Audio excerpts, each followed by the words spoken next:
Hello there, welcome back to my channel. It's James here. I hope you're doing okay. Welcome back to the safe space where none of us are going to get infected. This is safe, the internet is magic, we're all good. I hope no one's too panicked. I hope everyone is doing what they need to stay happy, healthy and safe in these intriguing times. And just let's sort of take this chance to take our attention into a different realm and focus on some plants for a little bit, because I know that the news is quite full on at the moment. I'm finding it a little bit difficult to watch the news just because it's a lot. So, distraction time, yay! What I thought I'd do today is just run through some of my collection of velvet-leafed philodendrons. I don't have everything here. I think I'm missing my mycans, but I have an example of everything in my collection. It might not be my most impressive plants of each, but there is something here. I'm doing this because I feel like velvet leaf philodendron is a really attractive way into arrowed collecting in particular.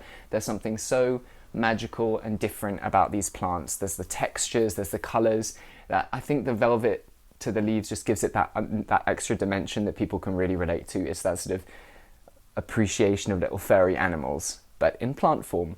So yeah.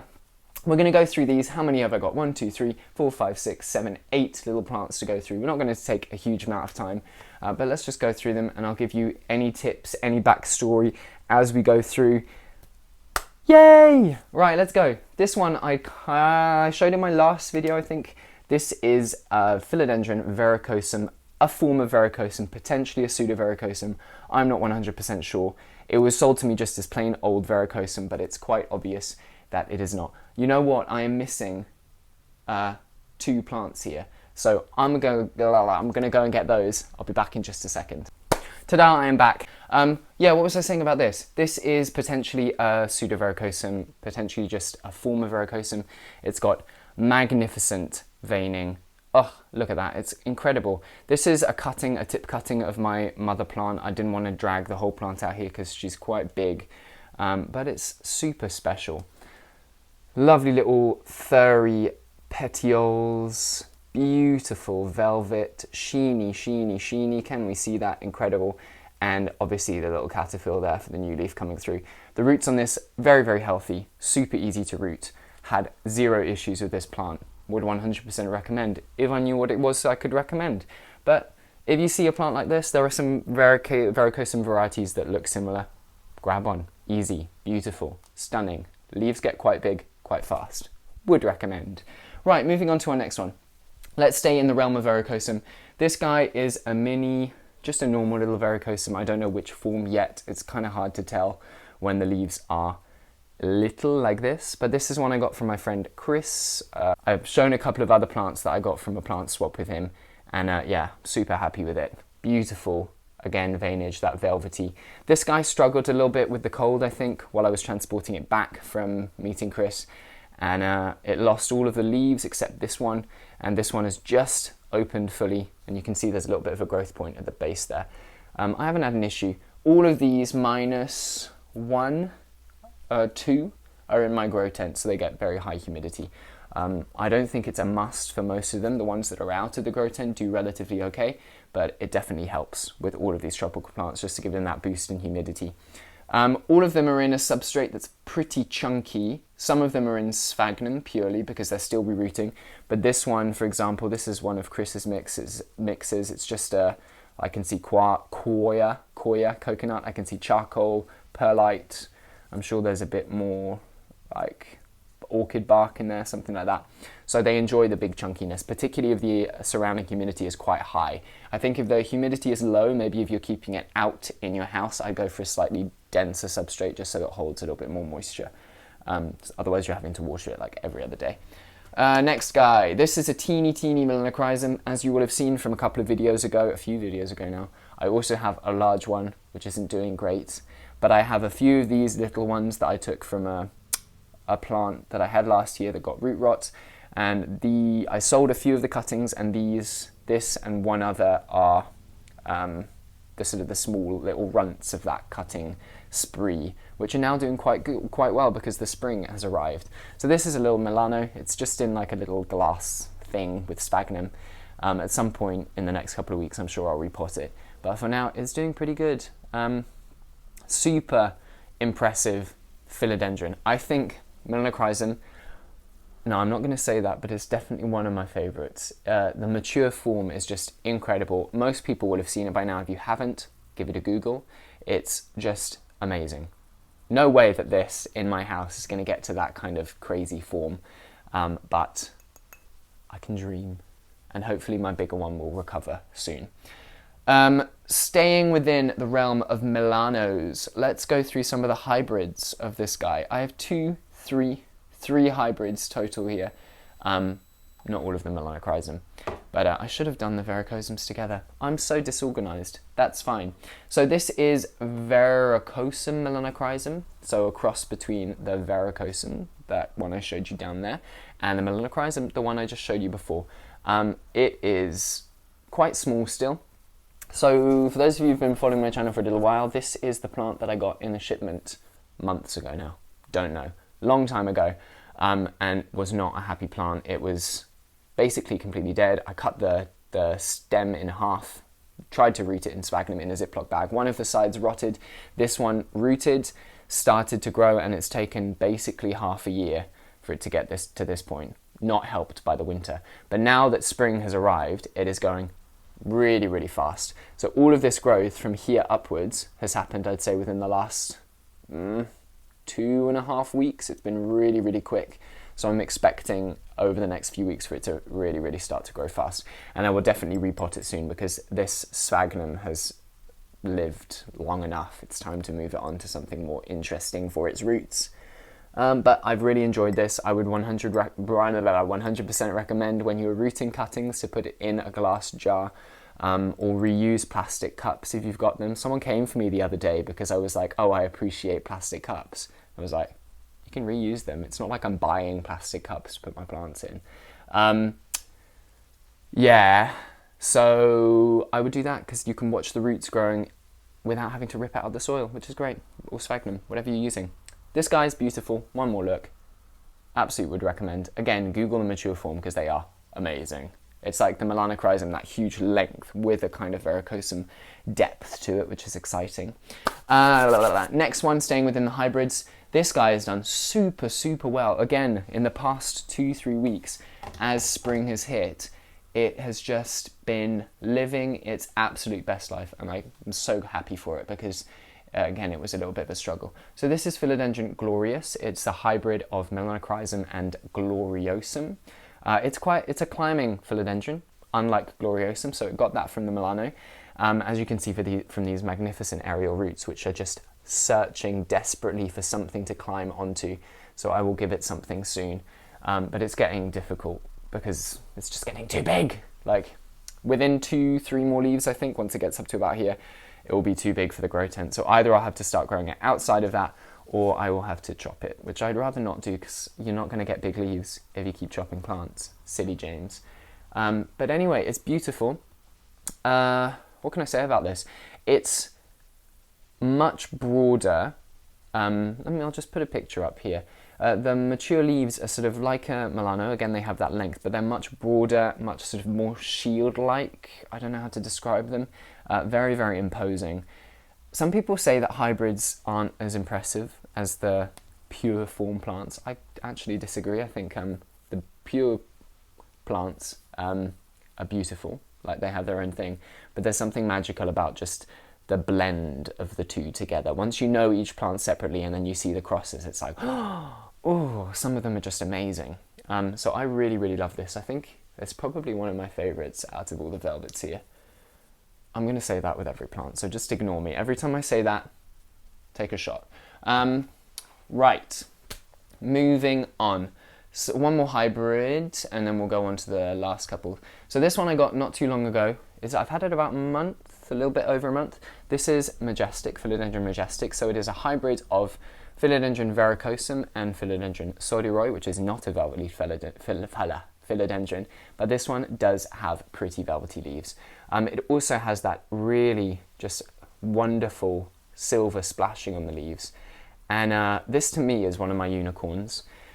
It isn't, because within, I think, this coming year, viruses permitting, it will become super available. But last year it was just so hard to find. I couldn't find it anywhere.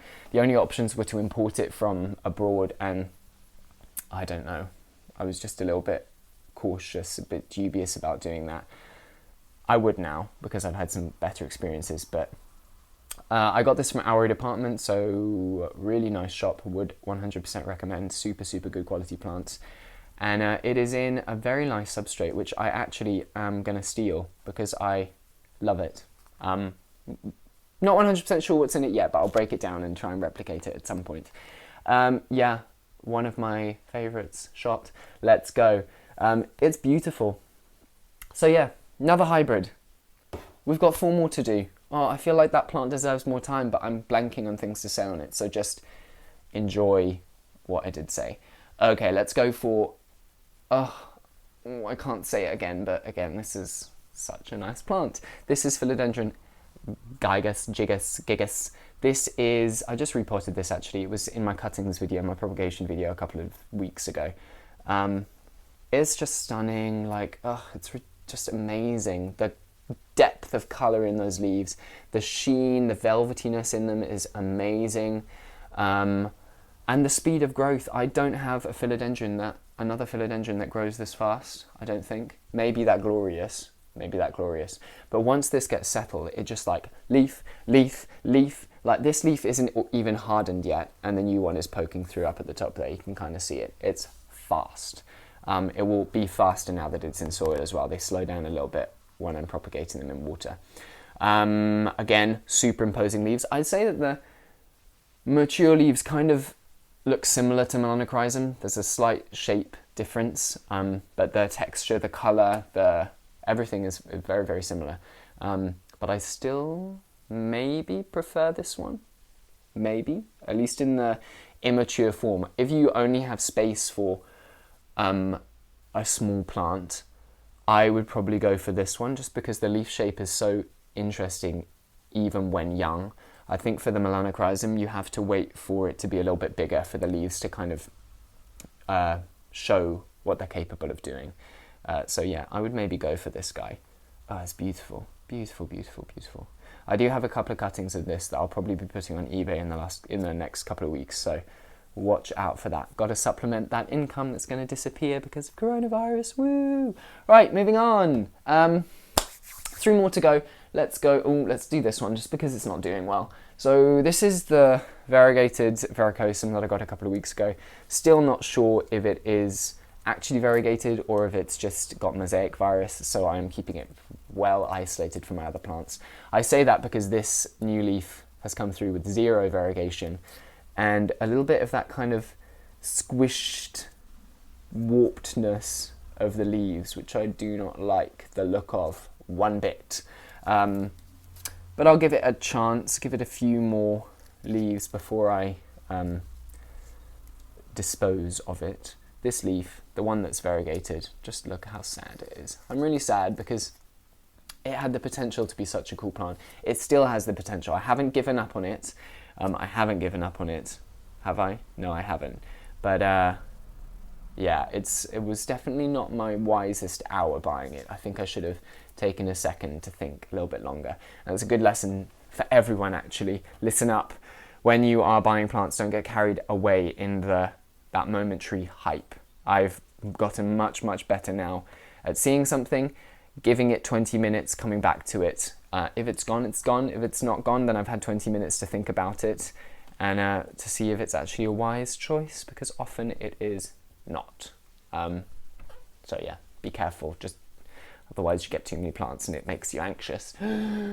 Okay, 2 more. Oh, so this is gloriosum. This is the guy that was hybridized with melano to make that beautiful glorious over there. This is one of my gloriosums. I had a massive plant which had 7 leaves, maybe, at the time I cut it. I can't remember. Quite a few leaves, and this was one of them. I took 4 or 5 cuttings, and I potted this one straight up into a nice chunky medium. They all had nice roots, which is the good thing about crawling philodendrons. When you come to cut them, oftentimes they already have a root system established, so it's literally just a matter of snip, plant. It's fuss-free. No! Okay, I just broke the growth point. Oh, for God's sake. It will be fine. It will grow back. I was literally about to say that this has not done anything for months, and I was getting worried. And then I pulled this caterpillar. Let's just bring it off because it's already broken. I pulled the shriveled little caterpillar here. And look what was inside. It happens. It will be fine. It just means the roots are good, so it will be fine. I'm not worried, but I am sad. Oh, that's so annoying. Anyway, it is gorgeous. I've got a couple more like this. I need to make, I don't know, I might just pop them up together because there's littering of gloriosums around the house. Yeah, they're lovely. A little bit dusty, but beautiful. I don't think much beats that. I remember so many of these plants, it's crazy once you start getting into like collecting and sourcing these plants. I remember like a year ago I would see pictures of these plants and just be like, oh, there's no way I'm gonna get that, it's impossible. And now here they are. Dreams come true. It's amazing. Right, last one. Another favourite. I think it is one of my favourites. Right, I'm just going to show you because it's beautiful. This is my El Choco Red. Not luxuriance, but still luxurious. Oh, it's beautiful. So this is the one, I'm not sure whether people are 100% sure what it is. For a while people were saying it's a sort of a variety of verrucosum. I don't think that is true anymore. It is its own thing. It is beautiful. Look at that dimension. Incredible. The ripples in the leaves, that texture. Oh, the leaves come through. So this is the youngest leaf. It came through maybe 2 weeks ago. It started to poke through. And as they come out, you can see they get this incredibly vibrant red backing to the leaves. That contrast with the green there is beautiful. It's just magnificent. Yeah, as soon as I saw this, the very first time I saw this on someone's Instagram, I was like, that is a plant that is going to come to me at some point. And I got it through Kaylee Ennen's plant shop, the rare plant shop, and it was it was a good purchase. Yeah, great experience, beautiful plant. Relatively slow, I think, compared to my other philos, but then all of this is biased because winter has happened. So I will update you all on the progress of these plants over spring, I'm sure, and let you know if they are actually faster growing than I think. That is it, I think. Like I said, I'm missing a couple of plants. Not a couple, I'm just missing a Mycans. That's the only velvet leaf plant that I don't have here.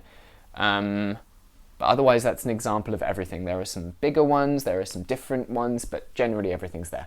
I hope that was at all interesting. I was just sat in front of my grow tent this morning like, what am I going to film today? And then the velvet spoke to me, so I decided to do that. Thank you very much for watching. If you'd like to see updates on these plants and all of the others, please go and follow me on my Instagram at slugplants. I'll pop it right here. Subscribe to this channel, hit the bell icon if you want to see more videos, and let's try and be safe over the next couple of weeks, months. Who knows how long it's going to last.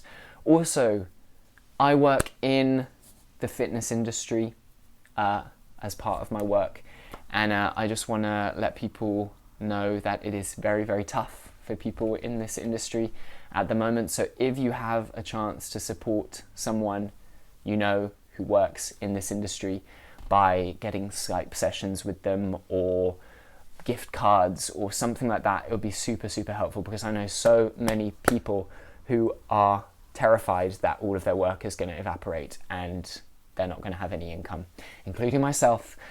So let's please be nice and understanding of each other, and yeah, we're all in this together. Have a lovely day. Thank you very much for watching. Bye.